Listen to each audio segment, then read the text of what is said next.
Informasi Indonesia terancam. Impor ponsel tahun 2023 mencapai 30 triliun rupiah. Padahal untuk membangun pabrik ponsel hanya membutuhkan investasi sekitar setengah triliun rupiah. Pertanyaannya Bapak, apa langkah strategis paslon membangun kedaulatan manufaktur telekomunikasi dan teknologi informasi di Indonesia? Waktu Bapak 2 menit dimulai saat Bapak berbicara.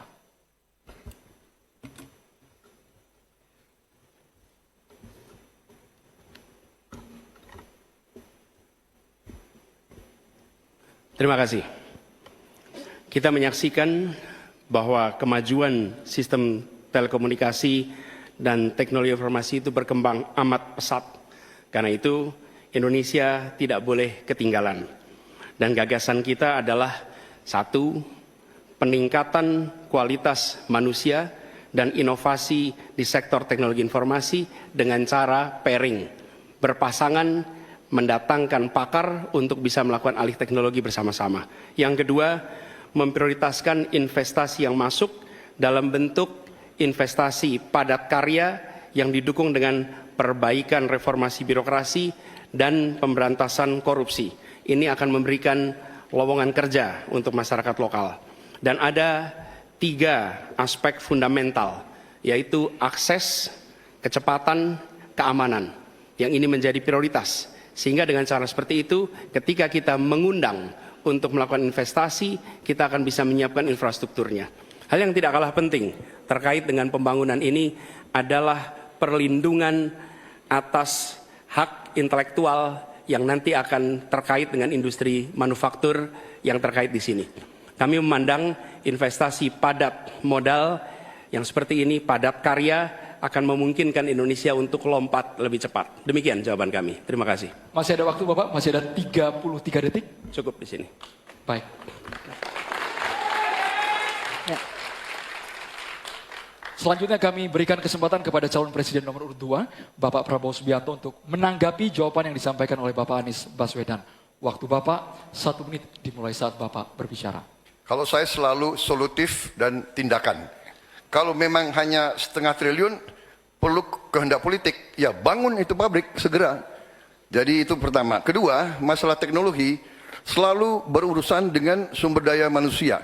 Kita harus sekarang mendidik anak-anak kita lebih banyak di bidang sains, teknologi, engineering, mathematics.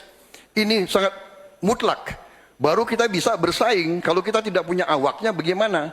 Jadi program kami memberi beasiswa.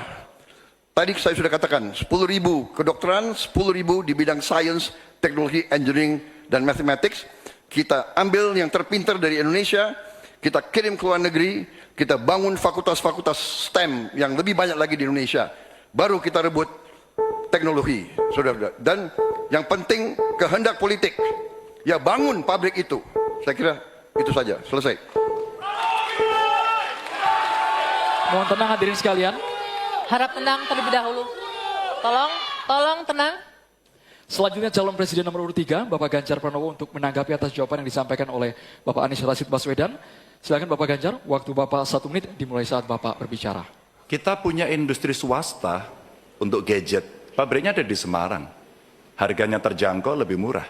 Kalau itu bisa masuk e-katalog kita, sebenarnya kita bisa membantu dia. Atau yang kedua, kita bisa menugaskan kepada PT lain. Kalau nggak salah dulu pernah akan dibuat ini. 1 komputer, 1 laptop seharga maksimum 1 juta. Sayang, kalau ini tidak kita pastikan tanpa penugasan dari pemerintah, maka tidak pernah selesai. Kalau tidak, pilihannya adalah bergandengan tangan dengan industri yang ada di luar, dengan brand-brand internasional, tapi pabriknya di Indonesia. Politik ini kalau kita mau komparasikan, di India pernah dilakukan.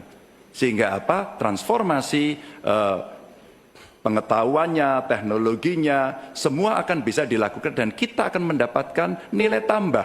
Gen kita akan ditambahkan di situ, kita bisa melakukan tindakan-tindakan untuk mencapai kemandirian, sehingga kelak kemudian kita tidak terlalu bergantung. Waktunya bisa. Saatnya calon presiden nomor urut 1, Bapak Anies Rashid Baswedan untuk merespon tanggapan calon presiden nomor urut 2 dan juga nomor urut 3. Silakan Bapak Anies, waktu Bapak 1 menit dimulai saat Bapak berbicara. Tadi saya sampaikan garis besar gagasan untuk kita bisa membangunnya. Ketika sampai kepada kegiatan praktis, maka pendekatannya kolaboratif. Negara adalah regulator dan negara memberikan ekosistem yang sehat. Panggil pelaku yang selama ini terlibat, baik swasta maupun BUMN. Sampaikan ada kebutuhan membangun pabrik telepon seluler. Tanya apa yang dibutuhkan dari negara. Yang dibutuhkan apa? Apakah perizinan? Apakah dana? Apakah keleluasaan pajak? Semua yang menjadi kebutuhan diberikan. Tapi pelakunya tetap swasta ataupun BUMN. Jadi fungsi kita ketika bicara membangun, bukan negara yang membangun, tapi memberikan pada BUMN atau swasta, dan yang sudah bergerak di situ, siapkan infrastrukturnya, beri target waktunya, lalu eksekusi, tunggu peresmiannya. Terima kasih. Berikutnya, pertanyaan untuk calon presiden nomor urut 2, Bapak